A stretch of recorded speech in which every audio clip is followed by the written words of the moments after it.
On rêve tous de faire grandir et prospérer sa boîte, mais cela nécessite bien souvent de gros sacrifices. Et dans ces conditions, comment scaler, comment mettre son entreprise à l'échelle sans exploser en plein vol ni sacrifier sa vie de famille?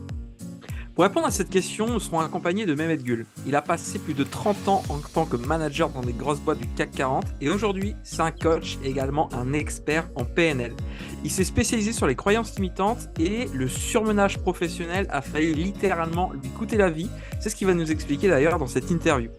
Nous verrons également quels sont les blocages qui empêchent de passer de 1000 à 10 000 euros, puis de 10 000 à 100 000 euros. Par mois, on parle. Quelle est la technique secrète de Bill Gates et de Sam Ovens, notamment pour booster leur productivité et leur stratégie? Et quels sont les clients qu'ils détestent et qui n'aidera jamais, même pour 1 million d'euros? Quelles sont les 3 étapes indispensables pour avancer dans son business? Comment se différencie-t-il dans l'univers du coaching? Et bien d'autres choses évidemment. Découvrons tout de suite Mehmet Gül. Bonne écoute.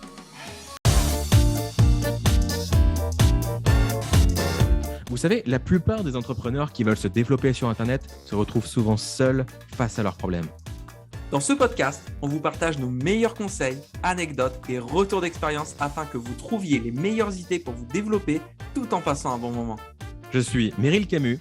Je suis Christopher Cerceau. Et bienvenue dans 1, 2, 3 Business.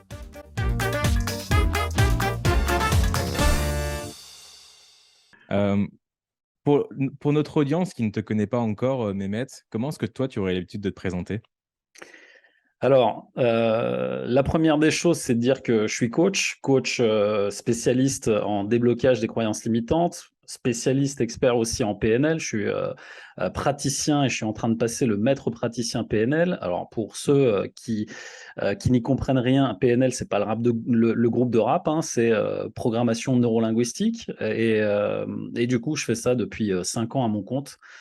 Et l'idée, c'est que j'ai un background de plus de 20 ans de carrière en fait dans le management et durant ces 20 années, j'ai beaucoup appris sur l'humain puisque j'ai accompagné des carrières, des gens à décoller. J'ai accompagné plus de 200 managers en fait de haut niveau, donc que ce soit des managers intermédiaires ou de plus haut niveau. Donc c'est beaucoup d'apprentissage et puis écoute, un virage à 360 degrés en 2016.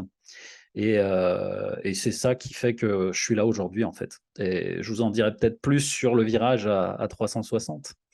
On garde un petit peu de suspense, on va aborder Ouais, ça un quand peu plus même. tard. Ouais, Quand on même. va y aller tranquillement. Tu nous parles d'où actuellement, Mehmet, par curiosité? Moi, je suis à Toulouse. Ok, ça s'entend pas. Alors, c'est normal, je suis né à Annecy, je suis haut-savoyard de base, élevé au reblochon et à la tartiflette. Donc, pas le même accent qu'à Toulouse, où ils ont un peu un accent comme ça, tu vois, et j'arrive pas à le faire. Je suis pas C'est très pas le bon dans les style accents. Picard qui sont là, qui vont pouvoir t'imiter l'accent toulousain, malheureusement. C'est ça, non, on te parle depuis le Soleil Picard. Je sais, ça se voit pas chez Christopher, mais sinon c'est Ouais. Soleil Picard, ouais. Merveilleux. Alors, à la toute base, tu te concentrais sur les managers. Enfin, ta carrière était axée autour des managers, plutôt corporate. Aujourd'hui, est-ce que tu es toujours axé sur du business to business ou est-ce que tu accompagnes davantage des particuliers? Alors aujourd'hui, j'ai les deux, mais la majeure partie de ma clientèle, en fait, elle est sur des entrepreneurs qui ont déjà un certain niveau de structuration. On va dire qu'aujourd'hui, je suis le partenaire idéal pour des personnes qui sont en train de monter en puissance dans leur business, qui veulent dépasser les 5-6 chiffres par mois. Et en fait, actuellement, j'accompagne des personnes justement qui sont dans cette dynamique-là.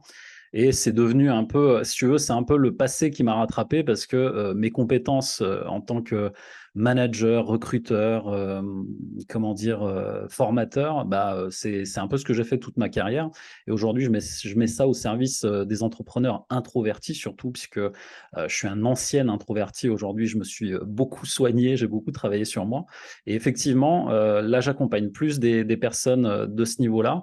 Ce qui m'empêche pas d'accompagner aussi des personnes, des particuliers qui veulent justement changer de vie. Alors notamment des personnes comme moi qui font le bond du salariat vers l'entrepreneuriat. Parce que moi, tu sais, je suis resté 20 ans salarié et au bout de 20 ans, c'est mon corps qui a dit stop. Et donc, pour la petite histoire aussi, en 2016, j'ai fait une hémorragie interne des suites d'un ulcère que je n'avais pas traité.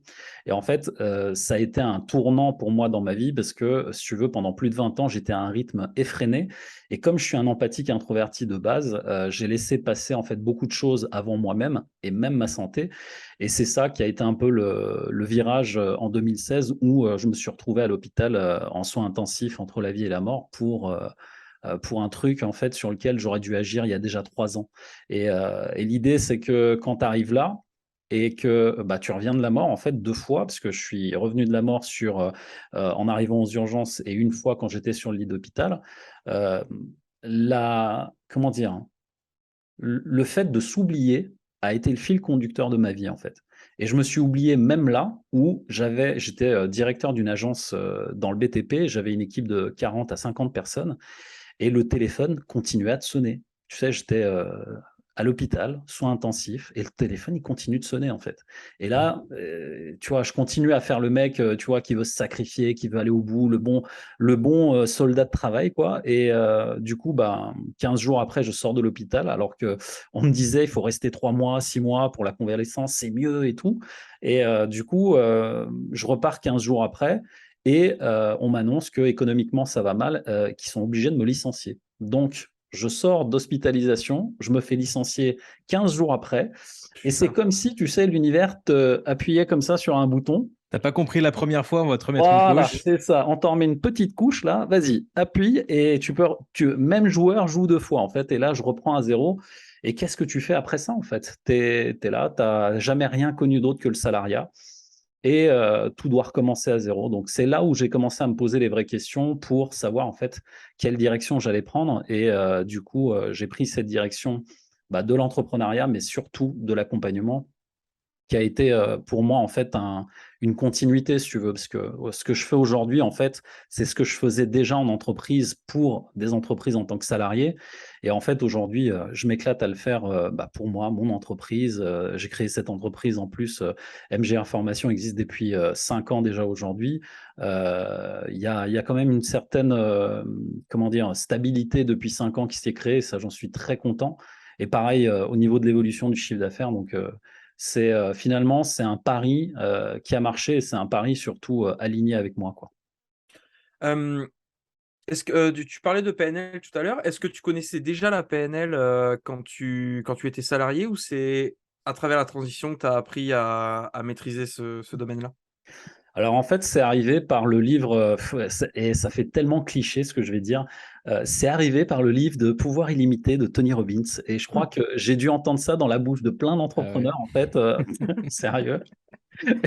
Et c'est un livre malheureusement incontournable dans le dev perso aujourd'hui. Dev perso en plus, tu sais, c'est vachement péjoratif le truc, mais c'est ce livre-là qui m'a un peu ouvert à la PNL, et c'est là où en fait j'ai compris non seulement l'utilité mais aussi la puissance de cet outil, parce que c'est un outil au final. Et après avoir vu justement consommer, je crois, quasiment toutes les vidéos de Tony Robbins pendant au moins 2 ans, tu vois. J'ai commencé à me former là-dessus, j'ai lu des bouquins et j'ai décidé de me former en fait dans une école parisienne, la plus vieille école selon moi sur toute la France en fait, qui est l'Institut Repère. Et en fait, à partir de là, si tu veux, j'ai commencé un parcours de coach professionnel et j'ai été certifié l'année dernière. Donc c'est un parcours, tu sais, entre guillemets, où on a cette reconnaissance RNCP, donc Registre national des certifications professionnelles. C'est vraiment le truc, c'est un peu le sésame, soi-disant, des coachs. Alors, je ne suis pas très diplôme, hein, mais c'est un parcours apparemment qui valorise justement ce côté professionnel de la chose. Donc, c'est plutôt pas mal. Et j'ai continué sur praticien et maître praticien que je suis en train de faire actuellement. Et si tu veux, la puissance de cet outil fait que on arrive en fait à débloquer on va dire des histoires qu'on se raconte mentalement et émotionnellement, quand on arrive en fait à un moment de ta vie où tu dis je suis qu'une grosse merde, si tu reprogrammes pas ça en fait, tu continues à penser que tu es comme ça, tout devient en fait merdique dans ta vie. Et j'en étais arrivé à un tel point en fait en 2016, quand j'étais à ce niveau-là, qu'il fallait que ça change. Et ça a été ça le point de rupture et qui m'a fait basculer vers la PNL. Donc là, aujourd'hui, grosso merdo, je reprogramme ces vieux schémas de pensée chez tous les entrepreneurs que j'accompagne. La majeure partie des introvertis ont des blocages de ce type-là parce qu'ils sont dans un environnement où ils n'osent pas s'affirmer. Et c'est souvent ça qui les fait se renfermer sur eux-mêmes. Tu viens de préciser que tu venais seulement d'avoir fini la certification de ton diplôme, que tu es encore en train de travailler sur praticien et maître praticien en PNL. Du coup, ça veut dire qu'on peut avoir des clients et générer du chiffre d'affaires avant de terminer ses diplômes? Alors, tout dépend en fait de ton niveau d'expérience et surtout de ce que tu as fait. Alors, il y a toutes les certifications, moi, que j'ai eues, si tu veux, en tant que coach, en tant que dirigeant, je les ai passées en entreprise. Et là, en fait, moi, si tu veux, j'ai juste réactualisé avec ma nouvelle entreprise, à mon niveau, ce diplôme de coach RNCP. Et l'idée, c'est que je suis déjà praticien, donc j'ai déjà la certification de praticien PNL, et le maître PNL, je suis en train de le passer. Et je me suis plus appuyé sur mon expérience, tu vois, en entreprise de manager, et toute l'expérience que j'avais, je l'ai valorisée, si tu veux, auprès de mes clients. Et c'est cette expérience que les gens sont venus chercher et qui viennent encore chercher aujourd'hui. Parce que un truc simple, quand tu as une entreprise, au départ que tu lances, tu fais 2000, 3000 euros de chiffre d'affaires par mois. D'accord? Au début, tu es tout seul, tu fais ça un peu de façon artisanale, c'est cool, tu t'amuses bien, tu gagnes un peu d'argent, très bien. Mais dès que tu commences à monter en gamme, que au niveau volume de chiffre d'affaires, tu commences à passer à 5 chiffres et que tous les mois, en fait, tu vois des clients qui se bousculent à la porte et que ça commence justement à monter aussi au niveau rapidité, je dirais, de la réalisation du chiffre d'affaires, bah, c'est là où tu as besoin de te faire épauler sur le recrutement, sur déléguer des tâches, sur micromanager entre guillemets ce qui va se passer dans ton entreprise. Et tout ça, moi, j'ai passé 20 ans à le faire, si tu veux. C'est de cette expérience terrain sur laquelle je me suis le plus appuyé pour pouvoir justement accompagner ces gens-là. Et la PNL a été surtout, et c'est ça la base du programme, parce que depuis 5 ans, je n'ai qu'un seul programme. J'ai pas changé de programme, c'est toujours le même. Il s'appelle Life Changer. C'est un programme en fait qui permet en 3 étapes, tu vois, de switcher en fait les blocages qu'on peut avoir en interne quand on commence à monter au niveau du chiffre d'affaires. Et c'est toujours ces 3 étapes que j'applique aujourd'hui. On débloque en fait et on reprogramme les croyances que la personne elle a. Le deuxième mois, on va en profondeur dans la connaissance de soi. Et le troisième mois, on travaille le mindset pour ne plus jamais retomber dans les vieux travers des blocages qu'on avait avant. Et donc, ça a l'air assez simple comme ça, mais quand tu es dans le feu de l'action et que tu dois gérer ton entreprise et que tu dois gérer aussi un peu les aléas humains, parce que finalement, les plus gros défis, au-delà des défis techniques avec nos métiers, parce qu'on est vraiment dans des métiers tu sais, techniques avec tous ces tunnels de vente, tout cet aspect marketing aujourd'hui qui est très poussé. Il y a vraiment un aspect très technique, mais si à partir du moment où tu maîtrises cet aspect technique et que tu as peut-être quelqu'un qui s'en occupe, eh ben, le reste, en fait, ça va toucher à la vente. Donc, comment bien vendre? Alors que moi, je fais de la vente depuis 20 ans. Comment faire en sorte que les clients qui arrivent, tu leur délivres le bon contenu, qu'ils aient le bon résultat. Et tout ça, en fait, fait partie d'un travail de fond sur lequel, justement, j'accompagne ces entrepreneurs. Et je dirais, c'est cette expérience, tu vois, des 20 ans qui aujourd'hui me donne, entre guillemets, je ne sais pas si on peut parler de légitimité, mais qui me donne une expérience forte pour amener des réponses et des solutions dans ce genre de cas, quoi. En termes de blocage, est-ce que c'est les mêmes blocages pour passer de 4 à 5 chiffres ou pour passer de 5 à 6 chiffres? Et c'est quoi les principaux blocages que tu vois pour ces personnes-là qui essayent d'atteindre ces paliers? Alors, les blocages qu'on va avoir, en fait, ils sont d'ordre structurel. C'est-à-dire que la structure, en fait, qu'on a au niveau des blocages revient à peu près toujours dans le même ordre. C'est-à-dire que la première des choses, enfin, en tout cas, je vais parler des personnes introverties que j'accompagne, elles vont d'abord tout remettre en question en elles-mêmes. C'est-à-dire que la première étape de cette structure d'interrogation sur les croyances, c'est moi qui suis fautif. Alors, je vous le dis tout de suite, si vous êtes dirigeant, de toute façon, c'est comme dans une équipe de foot au PSG, tu sais, quand l'équipe va mal, c'est le coach qu'on vire en premier, tu vois, parce qu'il n'a pas su gérer les superstars au million et que ça n'a pas marché. Donc, si effectivement il y a quelque chose qui tourne mal, c'est le dirigeant qu'on va regarder en premier. Et à l'intérieur, justement, c'est de se dire finalement sur quoi je suis bon, en fait, quelle est ma zone d'excellence et sur quoi je suis moins bon. Et souvent, l'une des croyances en fait qui revient le plus, en tout cas au départ, au début pour les personnes qui sont à moins de 5 chiffres, c'est la peur de l'échec.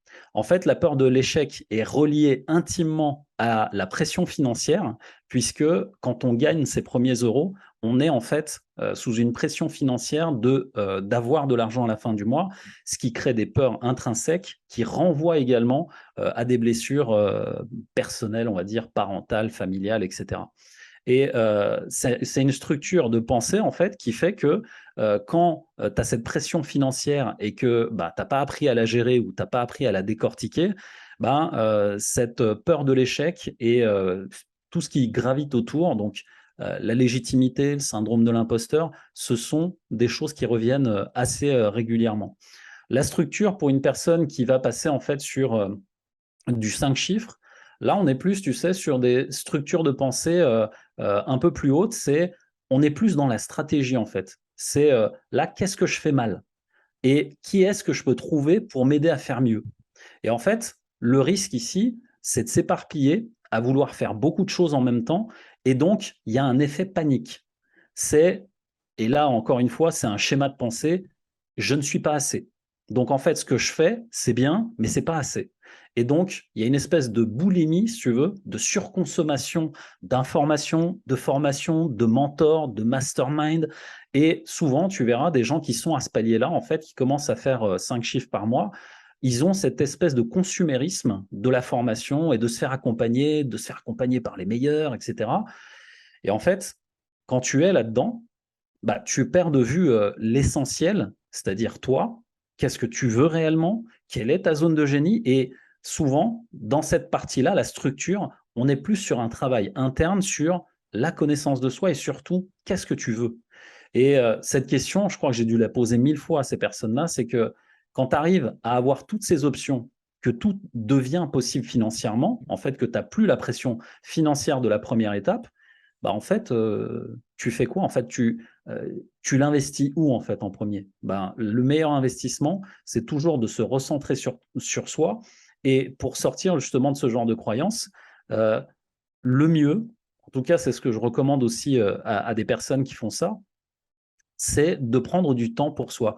Tu sais, moi j'aime bien la méthode de Bill Gates là-dessus. Bill Gates, lui, il fait des retraites dans un chalet qu'il a acheté, tu sais, dans une espèce de montagne là où il n'y a pas de réseau Wi-Fi. Il Il part prend pendant juste 3 semaines là-bas tous les ans. voilà, c'est ça, tu sais, il prend ses gardes du corps avec lui et genre personne me dérange. Et en fait, dans le lieu où il se trouve, il y a que des livres. Et donc du coup, il reprend des livres qu'il aime bien. Et le mec, en fait, c'est pendant une semaine, je crois, il s'enferme comme ça.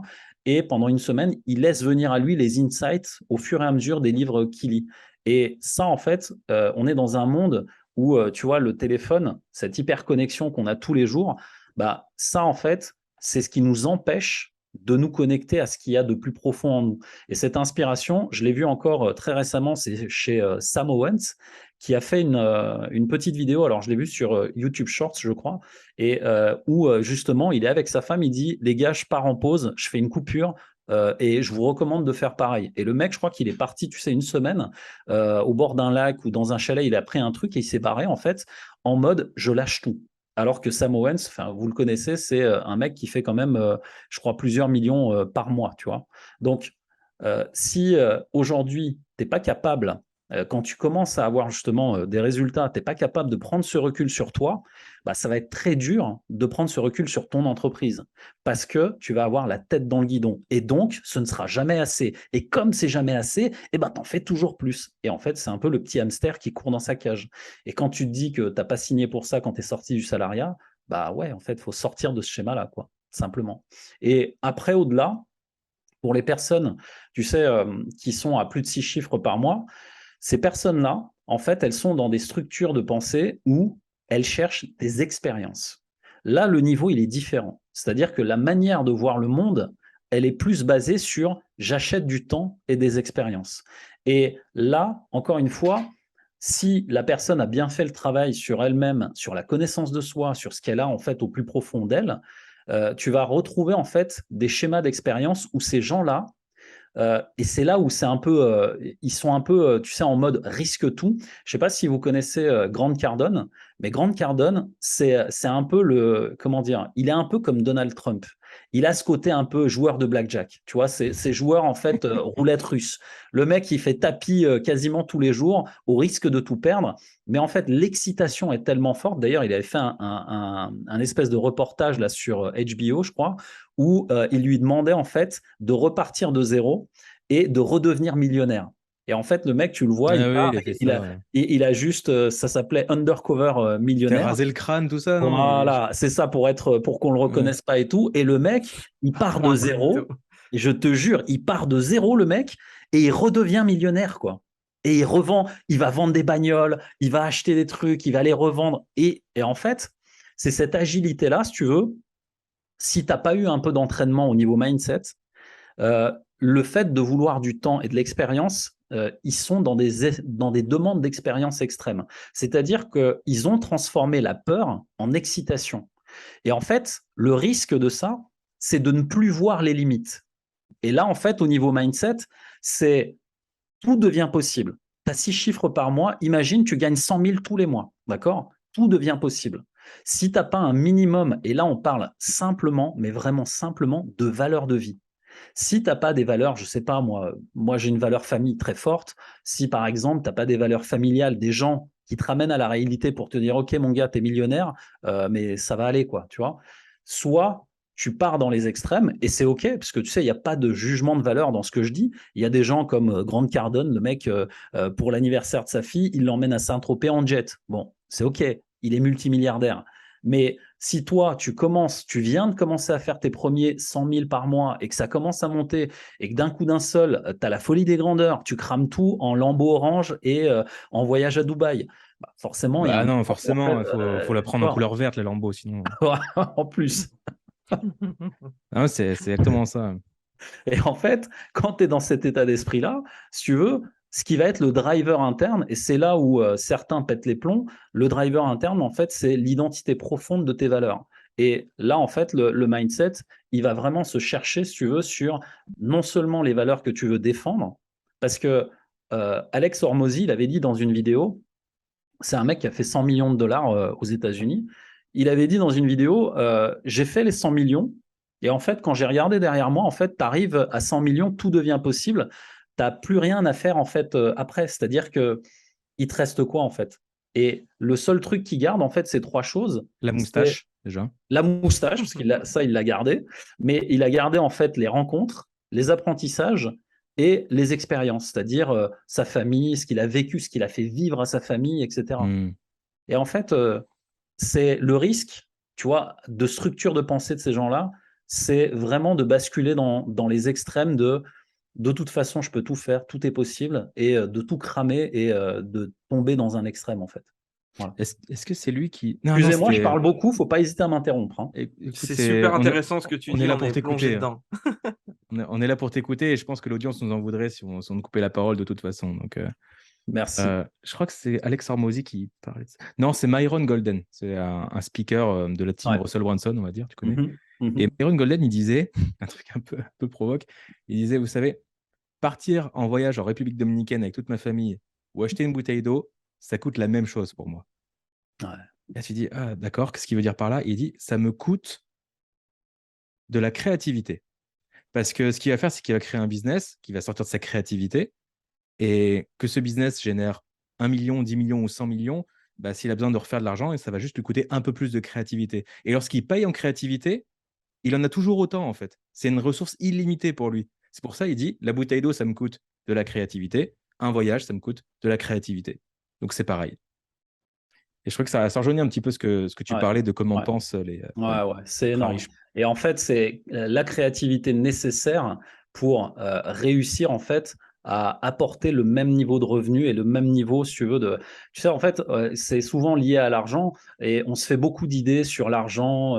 J'entends beaucoup de gens, ouais, faire des incantations, l'argent va venir, etc. En fait, Ou attraction. l'argent, non, mais juste l'argent, c'est exactement l'exemple que vient de donner Meryl. L'argent, en fait, va au plus créatif, va à celui qui met le plus d'actions en place pour amener, en fait, cette unité de mesure et d'échange de valeur qui, en fait, va aller à celui qui apporte le plus de valeur. Et la créativité est en lien directement avec la valeur que tu apportes, en fait. Donc, si tu as été créatif et que la valeur, elle est là, l'argent, c'est une conséquence, en fait. Tu vois, c'est pas genre, je vais attirer l'énergie, machin. Ouais, il y a peut-être de l'énergie là-dedans. Je suis pas énergéticien. Mais si tu as été suffisamment créatif pour amener justement suffisamment de valeur aux gens et régler un problème chez eux ou amener quelque chose qui leur sert, cet argent, ça devient la conséquence, en fait.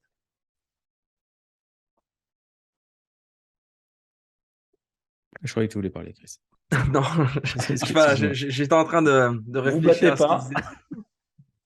disait. Une question que je voulais te poser, est-ce que, alors souvent on parle de clients qu'on aime servir, je vais te poser la question inverse, est-ce qu'il y a des gens que tu dis, ce gars-là, il peut mettre ce qu'il veut sur la table, ça va pas le faire, je vais pas avoir envie de l'aider, et pourquoi?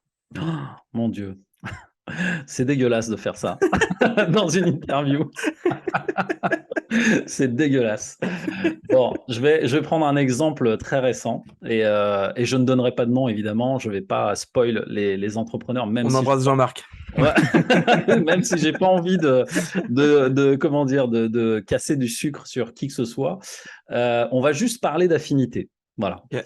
En fait, les personnes avec qui j'ai pas d'affinité, c'est des personnes où le travail est trop long. J'explique. C'est que j'ai eu ça il y a 15 jours. Une personne qui vient me voir et qui me dit, écoute, je veux bosser avec toi, mais j'ai besoin de te raconter d'abord pourquoi j'en suis là. Donc le mec, bon, je fais simple, il est au fond du trou et comme disait Warren Buffett, quand tu es au fond du trou, il faut arrêter de creuser. Et en fait, le mec, il continue à creuser. Donc, je ne peux pas aider quelqu'un qui veut rester au fond du trou et qui veut continuer à creuser. Et dans ce genre de cas, en fait, la personne, je lui dis, écoute, je pense que je suis pas la bonne personne pour toi. Il faut que tu trouves un thérapeute, un psy, quelqu'un. Et c'était vraiment des sujets plutôt lourds, plutôt voilà. Et c'est le genre de personne que je ne peux pas accompagner par affinité parce que ça va être trop énergivore pour moi. Et surtout parce que je reste un coach et en coaching, on a besoin d'un objectif. Donc si ton objectif c'est de rester à creuser, je peux pas aider des personnes qui veulent rester à creuser. Voilà. Et c'est, si tu veux, sur l'aspect, comment dire, purement business, je m'éclate énormément et c'est là où je m'éclate vraiment. C'est en fait débloquer une personne qui a déjà un business qui tourne, avec qui justement j'ai créé une relation vraiment où je m'éclate avec la personne, on a déjà échangé. Voilà, ça, je m'éclate à le faire. Là, j'ai des affinités parce que non seulement je sais que je vais pouvoir l'aider au niveau mindset, mais également au niveau business, avec tout ce que j'ai appris maintenant aussi avec mon partenaire business que vous connaissez bien, Jérémy, avec tout ce Donc que vous j'ai avez appris déjà avec pu lui. entendre l'interview sur ce podcast, évidemment. Voilà, évidemment. Et tout ce que j'ai appris aussi grâce à Jérém et à tout ce qu'on fait encore ensemble, et là, si tu veux, au niveau business, je cherche plus des personnes avec lesquelles justement il y a vraiment cette volonté d'avancer. Je ne peux pas, je me sens pas d'aider en fait des personnes qui veulent continuer à creuser dans le sens inverse. Et je pense que pour ça, vraiment, je suis pas la bonne personne.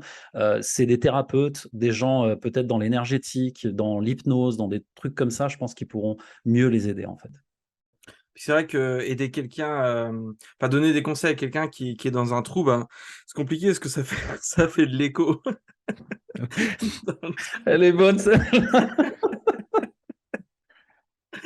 Elle est bien celle-là, on la garde. En tout cas, super. Merci pour ta franchise et merci pour ta réponse. C'est vrai qu'effectivement, c'est pas commun comme question, mais c'est important parce que Ouais. c'est vrai que quand on débute, on a un peu ce syndrome de toute façon, n'importe qui est là, qui est prêt à me donner de l'argent, je suis prêt à l'aider. Et souvent, avec l'expérience, on commence à se dire, bah, c'est profil de personne que je veux et tel type de profil que je veux pas, mais chacun a son échelle de valeur différente. Donc, merci pour ta réponse. Merci. Du coup, quand tu opères avec tes clients, tu es à la frontière entre coach et business coach. Comment est-ce que tu te situes? Alors, non, en fait, moi, je m'occupe beaucoup plus de l'aspect stratégie. Je suis pas business coach.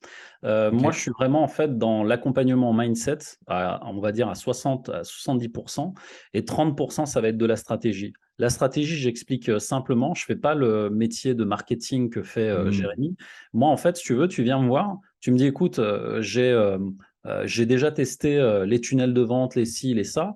Et en fait, moi, je vais analyser tout ce que tu as fait déjà et je vais recadrer ta stratégie en fait en te disant, tu as déjà essayé ça, maintenant essaye ça. Et en fait, tout ce qui est le détail de la stratégie elle-même, marketing, est-ce que tu vas faire du mailing, est-ce que tu vas faire du machin, tout ça, moi, je m'en occupe pas. Moi, je donne une stratégie globale sur une vision en fait d'ensemble. Et ça, si tu veux, c'est ma zone de génie parce que tu viens me voir, en fait, je te fais un audit de ce que tu fais et je te donne juste une direction, une trajectoire à suivre par rapport à ce que tu fais. Mais c'est pas du tout mon métier de faire du marketing, de faire ce que fait Jérémy ou ce que vous faites. Non. Là, moi, je suis plus sur l'aspect déblocage parce qu'en fait, quand ils viennent me voir, je te donne un exemple. Un entrepreneur qui est venu me voir il y a plus de 2 ans maintenant de ça, il vend des formations sur l'immobilier, d'accord? Et il est dans une période où ça va super mal. Il est en train de divorcer avec sa femme, qui lui fout des bâtons dans les roues, mais pas possible pour la garde de son gosse.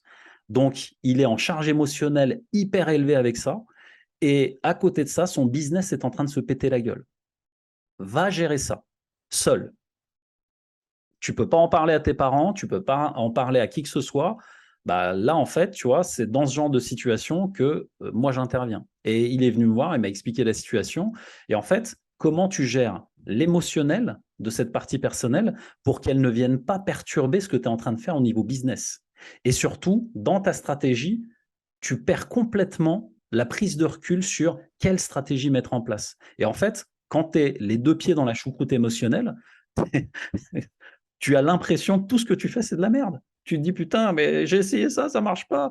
C'est normal, en fait. Tu es au fond, au ras des pâquerettes au niveau émotionnel et énergétique. Donc, tout ce que tu produis, ça peut pas être bon. Donc, il faut déjà le sortir de là. Et à partir de, parce que ça, déjà, juste ça, c'est 1 mois de travail.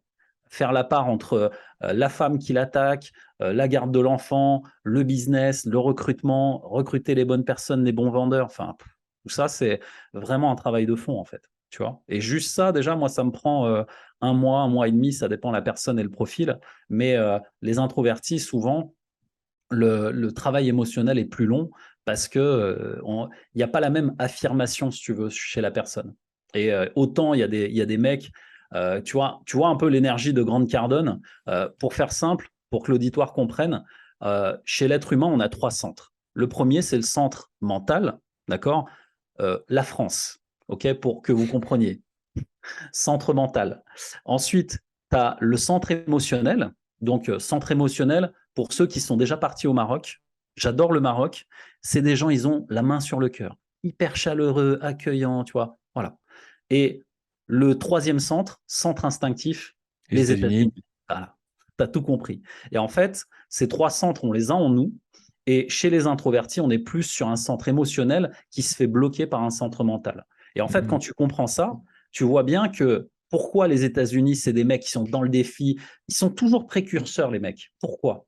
Parce qu'en France, on cérébralise tellement tout, on bloque tellement tout que avant de sortir un programme, un machin, ah oui, mais il n'est pas parfait, il n'est pas ci, il n'est pas. Putain, lâche prise, lâche prise. Je me rappelle d'une phrase du patron de LinkedIn qui disait un jour, si vous sortez un produit ou un service et qu'au moment, le jour où vous le sortez, vous n'en avez pas honte, c'est que vous l'avez sorti trop tard.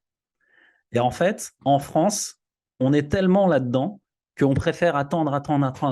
Et en fait, le marché, il est déjà passé. C'est-à-dire que l'idée dans le digital et dans les métiers numériques qu'on a aujourd'hui, si tu as une idée, il faut faire un MVP là maintenant et le balancer. Même s'il est dégueulasse le truc, tu le balances et tu regardes justement qui est intéressé et qui va prendre ça.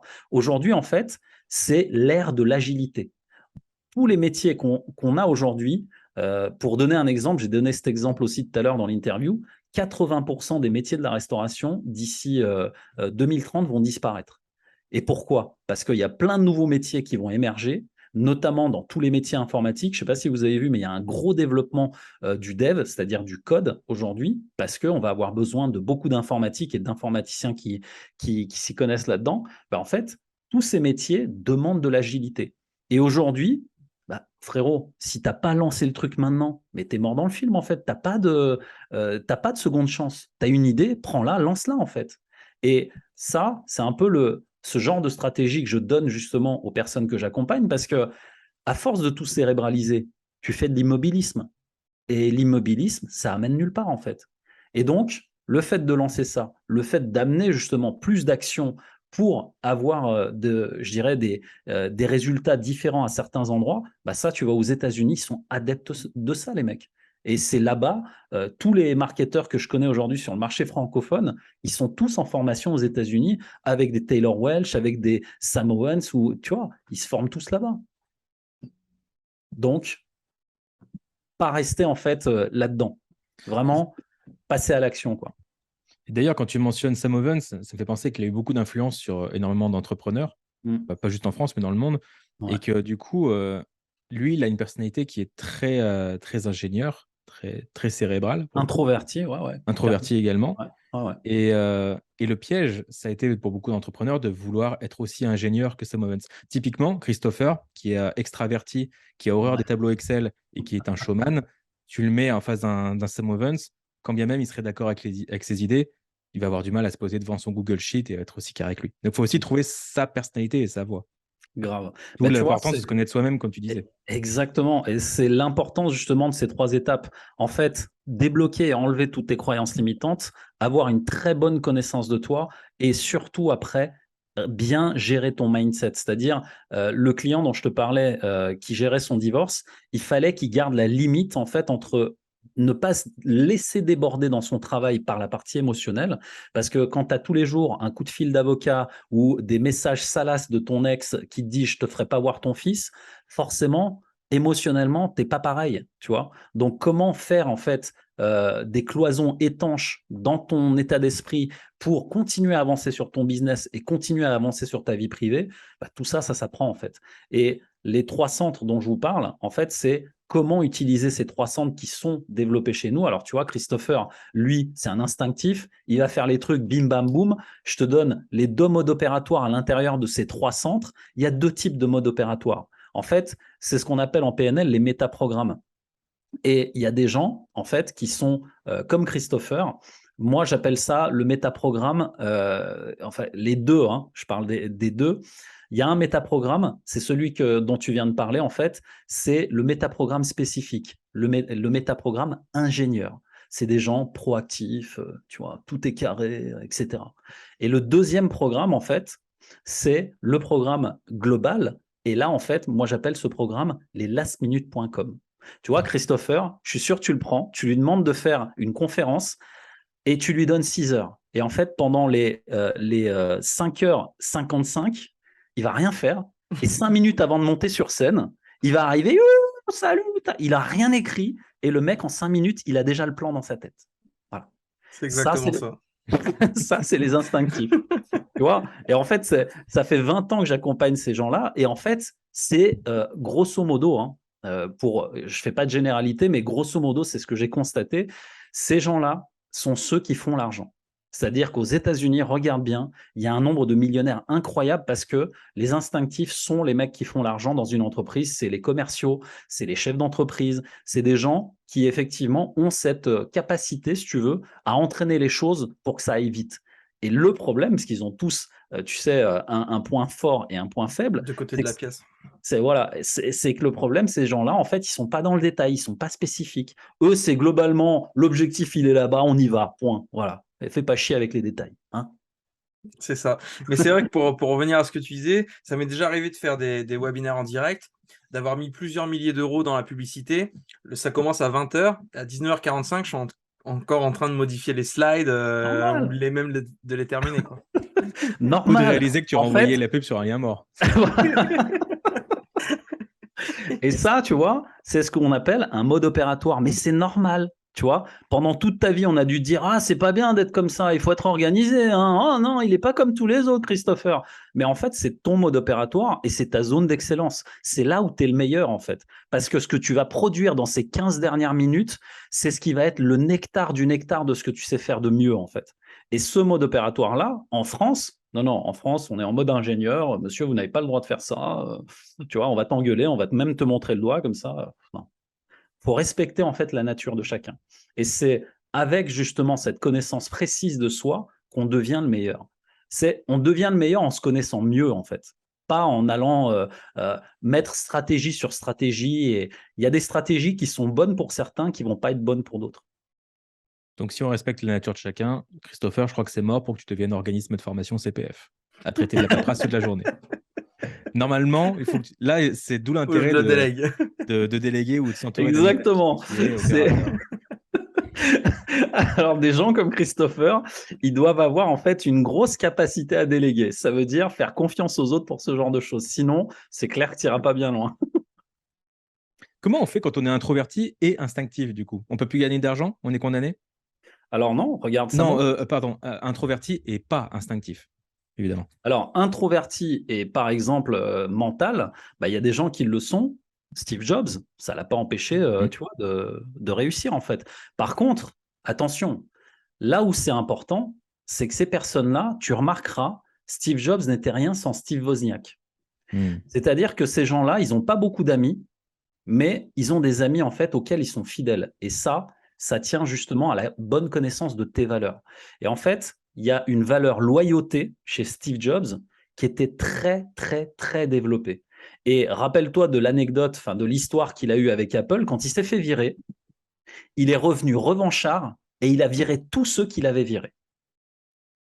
Et en fait, ça fait partie justement, j'ai lu ça dans le bouquin, l'excellent bouquin de The Trillion Dollar Coach de Bill Campbell. En fait, Bill Campbell, c'était le coach de la Silicon Valley qui a coaché en fait tous les pontes, tous les grands patrons de Google, de Facebook, voilà, tous ces gens-là. C'est Bill Campbell qui a coaché ces gens-là. Et en fait, il expliquait que ça a été, en fait, c'était lui le seul qui a soutenu Steve Jobs quand il a été viré. Et en fait, quand Steve Jobs est revenu, il a gardé son amitié avec Bill Campbell et il a viré tous les autres. Et en fait, comme ils n'avaient plus le génie créatif, c'est-à-dire, il faut le savoir quand même, c'est Steve Jobs, c'est un visionnaire. Il n'a jamais fait de mathématiques, d'informatique, il n'y connaissait rien, le mec. Mais par contre, quand il avait une idée précise, un introverti comme lui, il était très rigide, le mec. Tu vois. Mais par contre, il était fidèle à certaines valeurs qui ont fait que son entreprise, elle s'est développée et surtout d'avoir les bonnes personnes à côté de lui. Et tu vois, ce que je disais au départ, c'est un peu l'histoire d'Alex Hormozy, les rencontres. Regarde, aujourd'hui, vous êtes tous les deux, vous vous complétez. Et à Christopher, il a ce côté un peu génial et tout. Et toi, tu es là en mode lunettes, bon, fais l'interview quand même, c'est important. Et avec mes petites notes et tout ça. Quoi. Voilà, et ça, tu vois, c'est une complémentarité. Et en fait, si tu arrives à trouver la complémentarité dans une association, puisque je pourrais aussi te parler des associations que j'ai vues partir en éclats parce que les mecs, ils se bouffaient la gueule sur des problèmes d'ego, de décision, d'argent, etc. Enfin, l'idée, c'est d'avoir, si tu veux, trouver quelqu'un qui soit complémentaire à toi. Et ça, aujourd'hui, je le remarque dans les histoires, justement, que ce soit de Steve Jobs ou de gens comme ça, en fait, ils ont tous, à côté, ils se font accompagner d'une manière ou d'une autre par un associé, un coach, peu importe, mais ils ont toujours quelqu'un qui va venir compléter ce qu'ils font et comment ils le font. Et donc, l'aventure d'une vie, en fait, quand tu es dans la vie entrepreneuriale, c'est vraiment en fait de trouver finalement les personnes qui vont compléter ce que tu es. Ouais. C'est vrai que... Ouais, je te laisse, Meryl. J'allais changer de sujet, donc si tu veux rebondir, c'est maintenant. Non, mais je disais que c'est vrai que Meryl et moi, pendant longtemps, vu que Meryl a toujours eu un temps d'avance, il a été un peu mon guide à travers le business, et j'ai toujours voulu marcher dans les pas de Meryl, mais justement, à chaque fois en me prenant un mur en mode mais lui il adore faire ça, et moi je supporte pas quoi. Et je voyais même on a le même comptable, et lui je vois il va au resto, il prend direct en photo son ticket pour l'envoyer. Et moi, c'est 6 mois plus tard, je fais, mais attends, le resto du mois de mars, il est passé où le ticket? Et tous ces trucs-là, je me dis, on a les mêmes choses, mais on gère pas du tout de la même façon. Et c'est finalement depuis assez peu de temps que je me suis dit, bon, bah, c'est OK d'avoir deux personnalités différentes et c'est pas parce qu'on est différent qu'on peut pas justement faire des choses ensemble. Et au contraire, c'est pas forcément une faiblesse d'être différent, mais ça peut être une force. Bah, la force, elle va venir surtout du fait que vous reconnaissiez l'un l'autre, ce qui vous rend fort et ce sur quoi en fait vous devez vous compléter ou vous aider, vous entraider. Et c'est ce que tu viens de dire, c'est ce que vivent beaucoup d'entrepreneurs en fait quand ils se mettent à faire des choses qui ne sont pas dans leur zone d'excellence et dans leur zone de génie. Et en fait, plus tu vas faire ça, et c'est comme si je sais pas si tu te souviens l'histoire de Cendrillon, tu sais quand il retrouve la Il pantoufle est en fan. verre. Tu vois, il retrouve la pantoufle en verre et tu as le prince qui promène la pantoufle en verre dans tout le royaume. T'as des femmes très, très grandes, d'autres trop grosses. Tu vois, elles mettent le pied, ça marche pas en fait. Et ben, ça, c'est la même chose. Ce que tu viens d'expliquer, en fait, faut trouver. Je crois que chez les marketeurs, ça s'appelle le product market fit. Tu vois, faut trouver en fait ce qui fit le mieux avec toi. Et ça sert à rien de vouloir faire du Merrill copier-coller bis. Là, ce qu'on te demande, c'est du copier-créer. C'est-à-dire, tu peux t'inspirer de Merrill dans sa zone d'excellence. Oui, il est carré, etc. Mais comment tu pourrais le faire à ta sauce? Ça a beaucoup plus de valeur. J'aime bien cette expression copier-créer. Ça fera peut-être le titre du podcast. On verra. Pourquoi Justement, pas. je reviendrai un cran sur le marketing avant la dernière partie de cette interview. Donc sur ton marketing à toi, Mehmet. Tout à l'heure, tu disais que tu avais un programme phare. J'adore l'idée. Sam Ovens approuve. Et ça me fait d'ailleurs penser au business model de Brooke Castillo. Elle a un framework. Tous ses clients sont passés par un seul framework. C'est la reine du live coaching aux USA. Et elle a sa méthode. Donc ça, déjà, c'est un élément différenciant. Malgré tout, comment est-ce que tu fais pour te différencier encore des dizaines de milliers d'autres coachs qui existent? Alors, franchement, si j'arrive à trouver la réponse à cette question un jour, je te rappelle et je te dis, ça y est, j'ai trouvé. Et je crois qu'il y a, pour moi, en fait, là, quand tu me poses cette question, la seule chose qui résonne en moi, en fait, c'est résilience. Et la résilience, en fait, c'est la capacité à rester malgré les échecs. Et tu sais, en 5 ans, Jérémy pourra t'en parler, il s'est fait assez de cheveux blancs avec moi au niveau marketing. Il les a J'ai un plus maintenant. marketing. Pardon? Il les a plus maintenant. Ouais, il est un peu comme moi. Au niveau marketing, moi, j'ai un marketing complètement éclaté. C'est-à-dire que j'ai pas de, si tu veux, j'ai dépassé, pour te donner un exemple, j'ai dépassé la barre des 150K en 2021 pendant l'année du Covid. C'est-à-dire, c'était la merde partout. Et moi, mon business, il a explosé en fait à ce moment-là. Parce que j'avais créé la boîte, tu sais, j'étais passé en statut société en avril 2021. Et en fait, durant cette année-là, ça a été la meilleure année de progression. Par contre, pas de tunnel de vente, donc pas de pub Facebook. J'en ai fait, je crois, 3 semaines, j'ai arrêté. J'ai pas fait de pub Facebook donc tout au long de l'année. J'ai dû en faire 1 mois ou 2 max. J'ai essayé une fois, tu sais, les webinaires, les conférences en ligne, pareil. 1 mois, ça n'a pas marché, j'ai arrêté. Et en fait, plus je faisais des trucs qui étaient pas, où je me sentais pas bien, et moins ça fonctionnait en fait. Et au fur et à mesure, si tu veux, c'est la visibilité, donc la résilience avec laquelle je me prenais des échecs dans la gueule. Les webinaires qui marchent pas. Je te promets que quand tu fais un webinaire et qu'il y a que 3 personnes, moralement, ton ego, il est là. Tu regardes ton ego, il te regarde, il était là. Ouais, c'est ouais. Voilà, c'est OK. Il y avait au moins Il y vous en a deux. 2 qui répondent pas dans le Voilà, chat. et c'est là.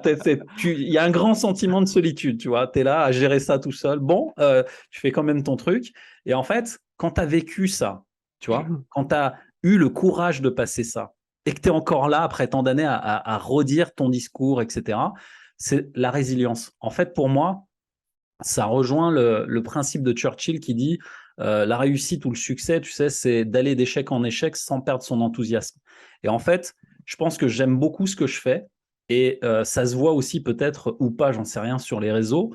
Ce qui fait que, si tu veux, les gens reviennent vers moi en fait naturellement parce que je pense que le fait que je sois resté, il y a eu un moment où c'était il y a 5 ans de ça, c'était 2017-2018, il y a eu une explosion de coachs un peu partout, tu vois. Le truc, en fait, il y a plein de gens autour de moi que je voyais et ça s'est essoufflé. Et ceux qui sont restés, je pense que j'en fais partie. Maintenant, c'est ma vision, peut-être elle est fausse, mais je suis encore là. Et mon marketing, il est éclaté. Il n'est pas sexy, quoi. Enfin, voilà. Et Jérémy a fait beaucoup d'efforts pour le rendre sexy et tout, mais ça marche toujours pas. Et par contre, là, j'ai décidé de m'écouter. Donc, je fais que des trucs que j'aime. J'ai fait un podcast. J'ai fait... là, j'ai lancé cet été ce que j'appelle les inside coaching. C'est là où je suis super bon, c'est-à-dire je coach des gens en direct par groupe, en fait, mais je le fais en présentiel ici sur Toulouse. Ça a marché et ça continue de marcher, donc c'est cool. Et à côté de ça, je continue à écrire parce que j'adore écrire et faire des vidéos. Et bizarrement, plus je fais des trucs que j'aime et plus ça marche. Là, actuellement, j'ai lancé ma chaîne TikTok début août. Putain, la chaîne sur TikTok, c'est incroyable. J'ai percé nulle part, ni sur YouTube, ni sur Facebook. Mais TikTok, je suis à 27 000 abonnés. J'ai une vidéo qui va atteindre le million de vues. Et le truc, voilà, ça cartonne. Mais pourquoi? Parce que je fais un truc que j'aime. Je fais des vidéos où j'explique ce que je fais et comment je le fais. Voilà. Et en fait, plus je me recentre, c'est-à-dire sur ce que moi j'aime faire, et plus c'est en train de monter. Mais par contre, ça demande une putain de résilience. C'est pas, tu vois, les Sam Owens, les mecs là, Alex Hormozy, écoute son histoire au début où il a commencé. Mais c'était un galérien, le mec. Ils ont tous galéré, en fait. Dormait dans sa salle de sport pendant 5 mois par terre. Non, mais voilà, attends, l'histoire de fou, quoi. Ouais. Et franchement, chaque histoire, en fait, c'est, je sais plus qui disait ça, mais j'aime bien cette phrase qui dit « La grandeur arrive avec des débuts modestes ». Et en fait, si tu es résilient, c'est pour ça que le mot résilience, il me vient, il vaut mieux en fait se dire que c'est un voyage, c'est un marathon, c'est un long terme, plutôt que de se dire je vais briller tout de suite, finir en feu d'artifice et disparaître. Tu vois. C'est pour ça que ce mot résilience, il résonne beaucoup quand tu me poses cette question en fait. Pour beaucoup, être coach, c'était une mode, une tendance. Pour toi, c'était davantage une vocation. Ah ouais. C'est ce que j'entends en clairement. tout cas. Ouais, clairement. Ils sont devenus closers maintenant. Pour la plupart. Closer pour des formations CPF qui t'enseignent comment devenir closer. Voilà, bon, on va pas partir là-dedans.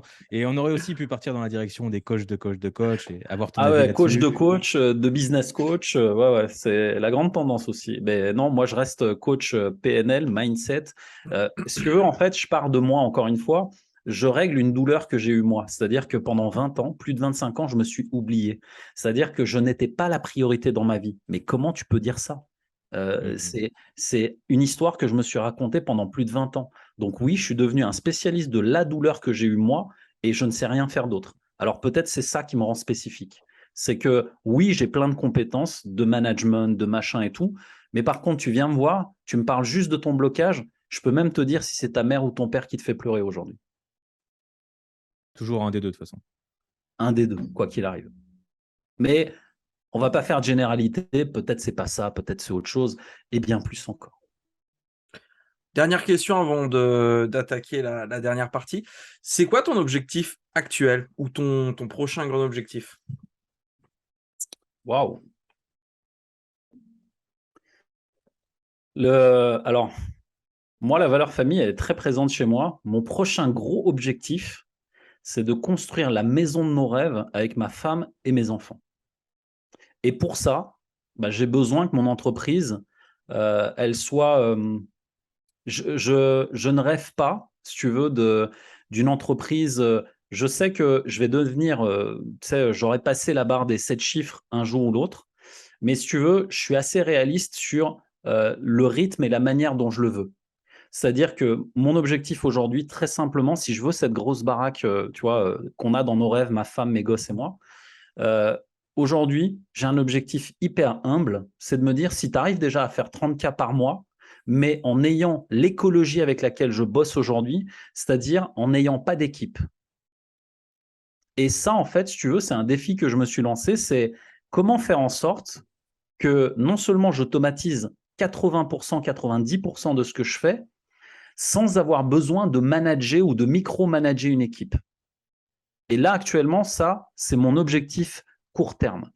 Long terme, c'est cette maison que j'ai sur mon vision board où je veux vraiment cette maison où je sais que ça va être, si tu veux, pour moi un peu l'aboutissement. Mais si tu veux, j'ai pas la folie des grandeurs là-dessus. J'ai tellement bossé dans des boîtes à des très hauts niveaux et je sais le niveau de stress que ça va me demander d'arriver, si tu veux. Si je devais me dire aujourd'hui, oui, moi, je vais faire 6 chiffres par mois, je vais faire plus de 100 000 par mois, machin. Attends, quand tu fais ça, encore une fois, moi, tu sais, j'ai 45 ans aujourd'hui, je ne vois le travail que par le temps, pas par l'argent. Moi, aujourd'hui, quand je prends une décision, je me pose la question de savoir combien de temps je vais devoir investir là-dessus. Et en fait, si je fais ce que je fais aujourd'hui, c'est pour passer plus de temps avec ceux qui sont dans la pièce à côté, justement. J'ai pas signé, tu sais, pour faire des 100 000 et passer toutes mes journées sur Zoom, tu vois, que je puisse pas aller chercher ma fille à l'école, lui payer des pâtisseries en revenant, tu vois. J'ai besoin de vivre, en fait. Et chaque chose, chaque step que tu vas mettre en place, ça va te demander du temps, quoi qu'il arrive. Et vous connaissez le fameux adage, tu sais, des 30 000 heures, des 30 000 jours que tu as sur cette terre. 30 000 jours, c'est la moyenne qu'on a tous en fait ici. Donc moi, si tu veux, je suis déjà à la moitié. J'ai envie de profiter de chaque instant à partir de là maintenant, tu vois. On vous avait promis une interview morbide, c'est parti. Voilà, tu vois, on y est finalement. Mais franchement, c'est aujourd'hui, moi, c'est ce que je veux en fait, c'est de la qualité, pas de la quantité. Donc peut-être c'est ceux qui vont écouter, on me dira, ouais, le mec, il a pas d'ambition et tout. Possible que j'ai pas d'ambition. Mais en fait, je reste humble parce que je sais la quantité de travail que ça va demander et le temps que ça va demander pour pouvoir le faire. Donc, mon temps, en fait, il est précieux. J'ai envie de le passer avec les personnes que j'aime, à leur donner justement ce temps-là. Mais pour pouvoir le faire aussi confortablement, il me faut un niveau de revenu. Et je me dis, si aujourd'hui je fais mes 30K par mois, j'ai plus de problème tu vois, je me prends plus la tête en fait. À 30K, t'es bien. Et l'idée, c'est que plus je vais avancer, plus je sais que ça va se multiplier parce que je vais augmenter la qualité, je continue à me former, je continue d'implémenter des choses. Je sais que ça va monter au niveau des tarifs et je sais également que le chiffre d'affaires va augmenter. Mais mon objectif, c'est de pouvoir le faire en étant toujours dans cette même configuration. Pas avoir une grosse équipe, même si j'en ai une, ça va être une assistante, peut-être une personne de plus et encore. Tu vois? Donc, c'est un objectif plutôt long terme pour ça, avec la maison. Mais court terme, c'est vraiment de rester sur des objectifs ambitieux pour moi, humbles aussi. 30K par mois, je trouve que c'est bien, quoi. C'est Tu aussi parles en termes de CA ou de profit? Parce que c'est une question Alors, justement intéressante qu'on s'est posée Alors avec justement, Mérite. moi l'idée, c'est 30 000 de CA TTC. Et parce que tout le net que j'ai aujourd'hui, si tu veux, moi, j'ai T'as pas de t'as bureau, pas de j'ai but, pas pas de… d'équipe. Exactement. Si tu veux, c'est 80% de ce que je gagne, c'est pour moi. Donc, Oui, donc c'est que tu pour ça que tu peux raisonner en CA. c'est C'est ça. simple. Hmm. Ok. En fait, déjà, je sais qu'il y a une partie des personnes qui nous écoutent qui disent Mehmet dit qu'il n'est pas ambitieux, mais il parle quand même de 30 000 euros par mois. Les amis, quand on est entrepreneur, c'est un monde particulier. Voilà, c'est par rapport à. Chacun le verra de son point de vue. Sans Et il y en a, prisme. il y en a, en fait, si tu veux, c'est à force d'être avec des gens qui font plus de 100 000.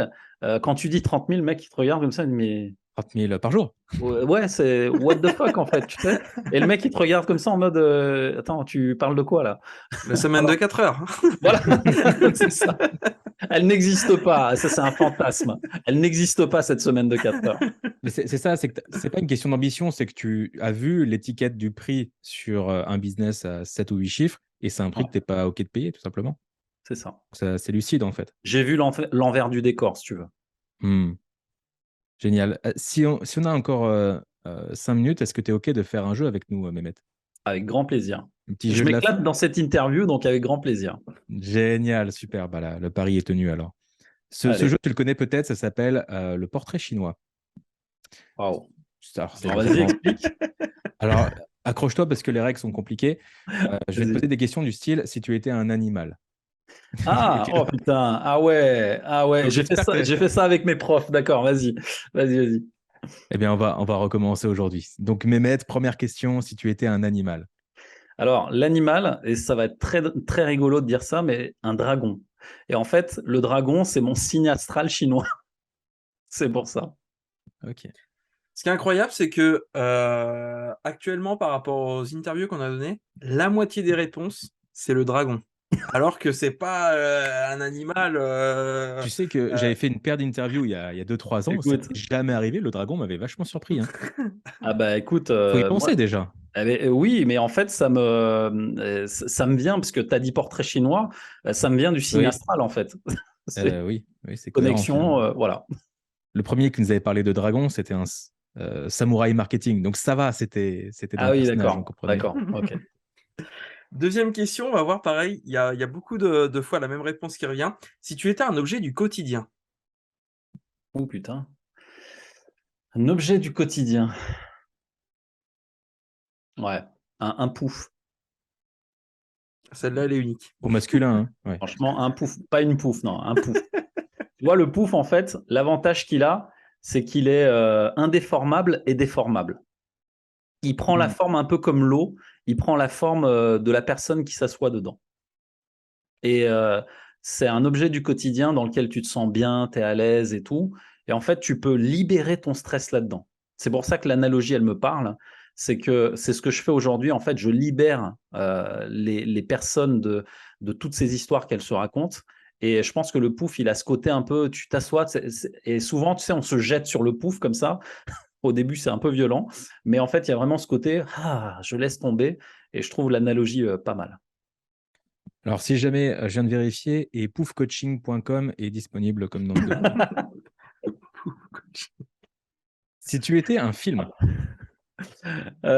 Si j'étais un film, hmm, ouais, Jerry Maguire. Je sais pas si vous l'avez vu, c'est le film avec Tom Cruise. C'est l'ascension et la descente aux enfers d'un manager sportif qu'incarne Tom Cruise dans le film. Et au départ, en fait, il est au top du succès, il est top de chez top. Et un soir, prise de conscience, le mec, il a un cas de conscience. Et en une nuit, il écrit un manifeste qui va à l'opposé des codes des managers sportifs de l'époque. Et en fait, il se dit, de toute façon, ce métier ne peut pas exister si on ne le fait pas comme ça.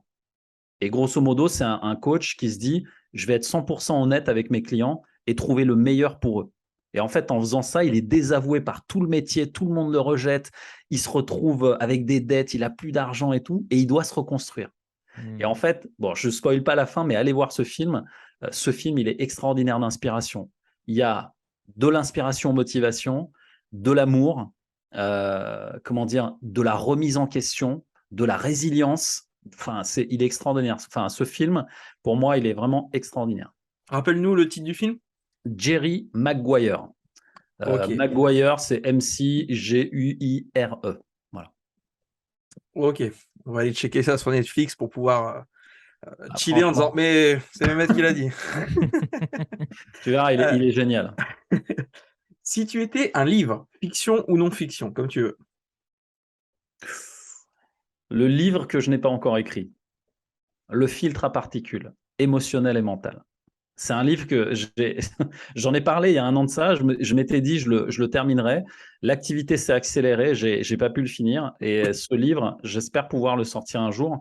Il va pas retracer mon histoire dans ses moindres contours. C'est un livre outil qui va servir à toutes les personnes qui ont eu un peu ce côté introverti où ils se sont oubliés dans leur vie à sortir de ça en fait. Et ce livre-là, ouais, je pense que si je le sors un jour, je serais vraiment fier et heureux de le laisser comme ça, comment dire, tu sais, pondre un livre. Franchement, j'admire tous ceux qui écrivent des livres à tour de bras. Je trouve ça mais tellement énorme. Ça me paraît colossal aujourd'hui en fait. Et si j'arrive à sortir ce livre un jour, je ne sais pas quand, c'est vraiment ce livre-là que je recommanderais à tout le monde parce que euh, encore une fois, c'est un slogan que je donne souvent, mais l'histoire que tu te racontes compte. Parce que si tu changes cette histoire, tout change. Et en fait, toute ma vie est basée là-dessus. Et si j'arrive à écrire ce livre, peut-être qu'il pourra changer les histoires que certaines personnes se racontent. Dans l'objectif d'écrire ce livre, je suis obligé de mentionner Emmanuel Soulard qu'on a eu sur ce podcast et qui possède le site Écrire un livre accrocheur et qui enseigne également, donc elle est spécialisée sur la fiction, mais elle enseigne également les experts à promouvoir leur activité d'expert grâce à un livre accrocheur. Donc voilà, je te donne la Merci référence. pour l'info. Merci pour l'info. Et dans les prochaines interviews, on a même Olivier Ranocha qui, lui, s'occupe d'écrire ton livre d'expert pour toi. Ah, Donc, alors là, oui. avec ces deux personnages, si jamais tu ne trouves Alors pas là, des oui. ressources à ton pied, Ok. bah, tu ne seras pas sans Je doute. note. Je note. Merveilleux. La question suivante, Mehmet, très belle réponse d'ailleurs. On verra ta réponse pour celle-ci. Si tu étais un plat, Oh. Ceux qui me connaissent vont forcément le savoir. Un gâteau au chocolat. Je suis un addict du Nutella. Et j'ai pas honte de le dire. Aujourd'hui, je l'assume publiquement. J'ai une vraie, comment dire, un vrai ancrage émotionnel enfantin avec le Nutella. Et la première barre de Kinder que j'avais acheté, enfin le premier Kinder Surprise, a été pour moi une révélation au chocolat parce qu'il m'a apporté tellement de bonheur. Et chaque jour, je n'oublie jamais de manger un petit morceau de chocolat. Alors, je sais que c'est très mauvais, etc., qu'il y a plein de... Mais en fait, c'est l'aliment, par définition, qui m'apporte énormément de bonheur. Alors, je suis PNListe, tu pourrais me dire, c'est un ancrage, c'est une histoire que tu te racontes. Je m'en fous. Mais alors, je m'en fous d'une puissance 10 000. Oui, mais tu m'as dit dans le coaching. Me faites pas chier avec ça. Je veux garder ça. Voilà. je vais garder cet extrait pour justifier à ma femme à chaque fois que j'ai envie de démonter un Kinder. C'est Mehmet qui l'a dit. Tu parles pas allemand, Meryl, parce que Kinder signifie enfant en Allemagne. Voilà. Alors voilà, donc chacun ses addictions est libre à chacun de les assumer. Moi, je l'assume publiquement. Voilà, quand j'ai besoin de me sentir mieux, le chocolat en fait me permet d'apaiser en fait ce qui va mal en moi. Alors je sais que c'est pas bien, que c'est des addictions, tout ça, mais je l'assume parce que aujourd'hui je le régule parce que je sais bien que j'arrive à un âge où il faut pas que je fasse de conneries non plus, mais je le régule donc j'en prends à petite dose, mais ça me fait du bien. Donc le gâteau au chocolat pour moi c'est un incontournable. Ok. En tant que Toulousain, j'ai cru que tu allais parler de chocolatine et provoquer un débat. Ah, ça y est, c'est l'éternel débat, tu sais. Ça, c'est le truc sans fin. Je rentre plus là-dedans. Je te jure, je rentre plus là-dedans. Ça va, on a esquivé le sujet. Si tu étais une célébrité. Dwayne Johnson. Attends, Dwayne Johnson, ma fille, arrête pas de me dire tous les jours, papa, tu ressembles à Dwayne Johnson. On est allé voir Black Adam hier soir. Wow. Et à chaque fois, ma fille me demande, vas-y papa, fais comme Dwayne Johnson. Vous voulez que je le fasse? Allez. Vas-y. Voilà. Dwayne Johnson. C'est la miniature. Voilà, exactement. Donc. Incroyable. Dwayne Johnson. Super. Mehmet, si tu étais une citation. Tout commence par toi. Mon slogan, le slogan de ce que je fais aujourd'hui. Tout commence par toi. Quand j'étais au fond du trou, la première chose que je me suis dit, c'est en fait, si tu veux quelque chose, ça commence par toi. Donc, tout commence par toi. C'est super court. Prochaine question. Je te laisse la parole, Meryl. Si tu le souhaites, c'est si tu étais un gros mot. Un gros mot.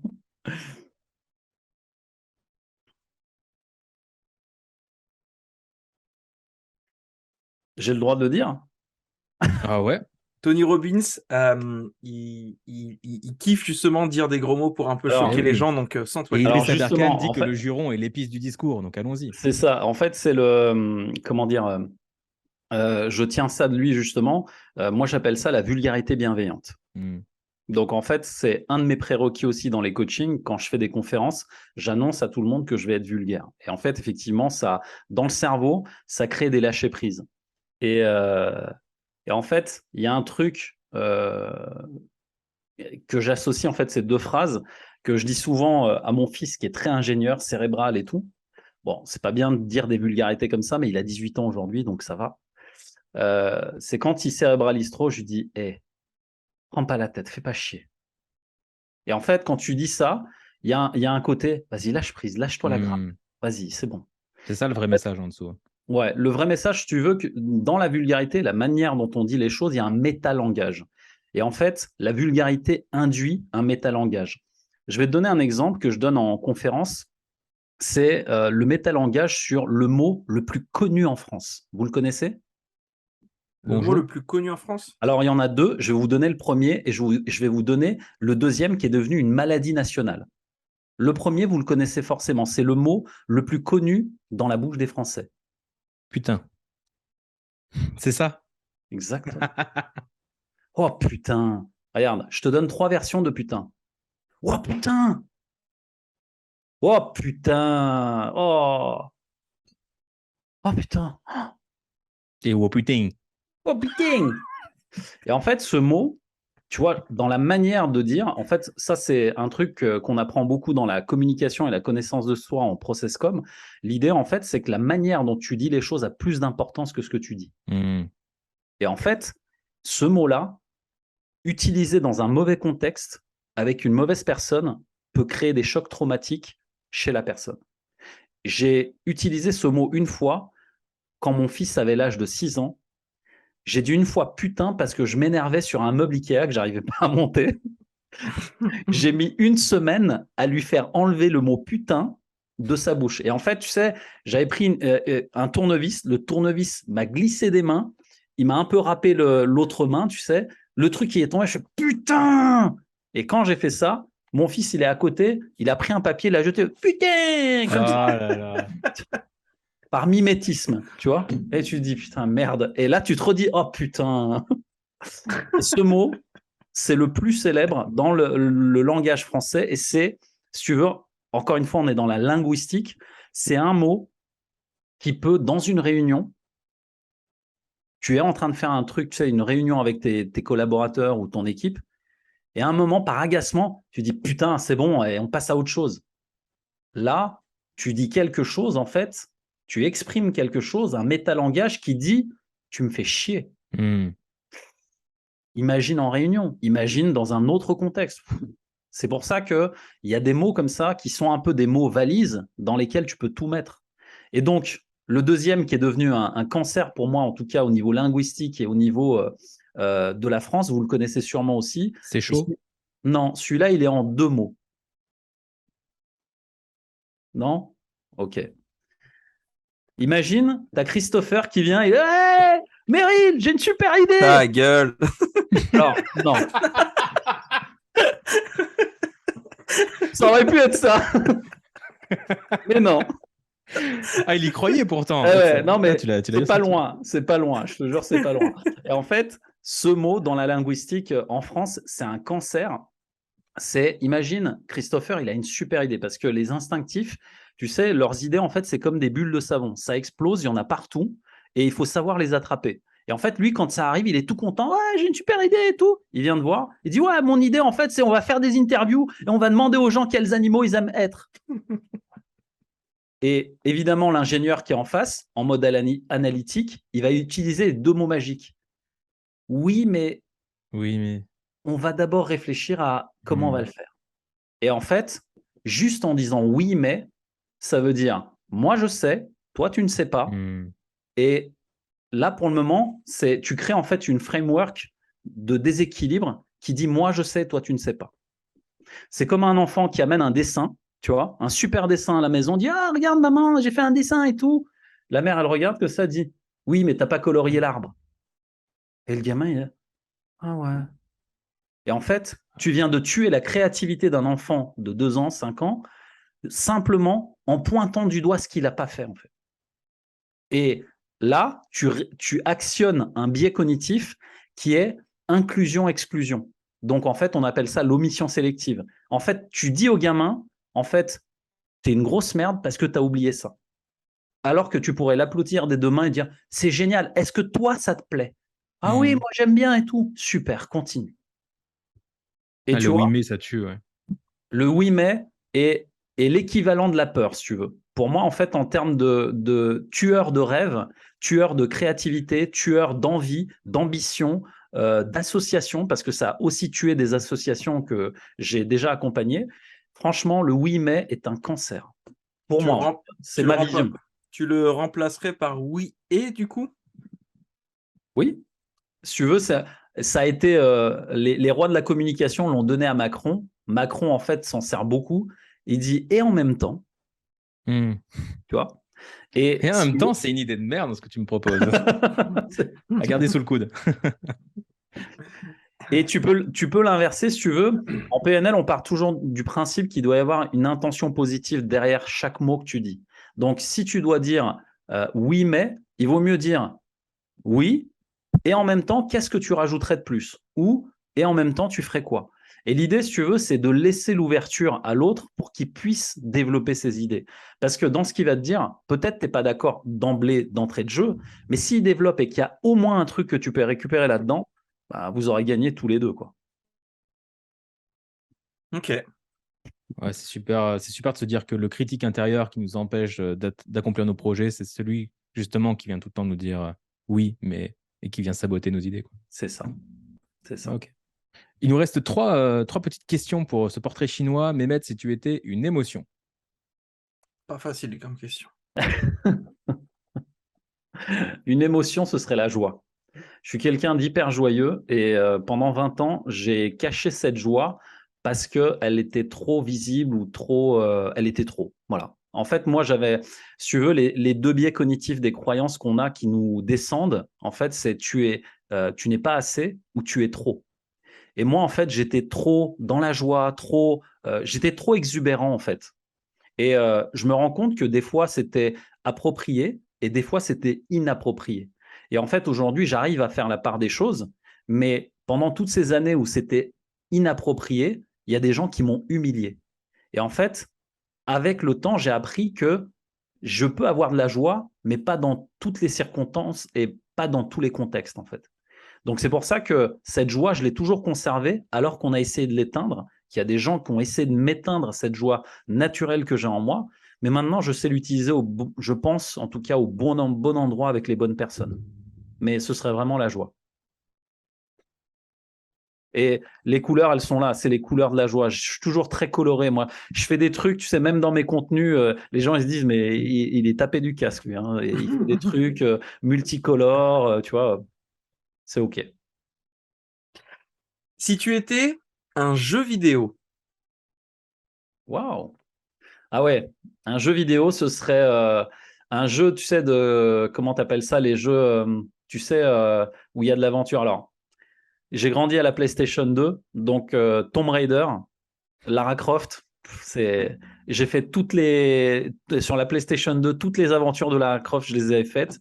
Donc, un jeu d'aventure où, tu vois, il y a des trucs à déchiffrer, des pièges, des morts vivants que j'éclate et tout. Ça me parle bien. À Tomb chaque fois, c'est un Raider. parallèle du business, en fait, cette question. C'est incroyable. Ouais, grave, grave. La dernière pour la fin. Mehmet, si tu étais un super pouvoir. Waouh. Un super pouvoir, voler. J'adorerais voler. Comme Dans quel Superman. magasin? Chez Louis Vuitton, je te dis Louis Vuitton, c'est possible? Non, non, en fait, voler comme Superman. Ma première bande dessinée, c'était une bande dessinée d'essai comics et je m'en souviens comme si c'était hier. J'avais lu en fait à la bibliothèque des Romains à Annecy, la ville où je suis né. C'est notre bibliothèque de quartier.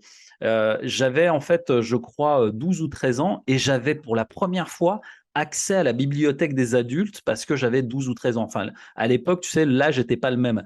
Et donc, j'avais accédé au rayon, en fait, de la bibliothèque où il y Pour avait adultes. tous les comics.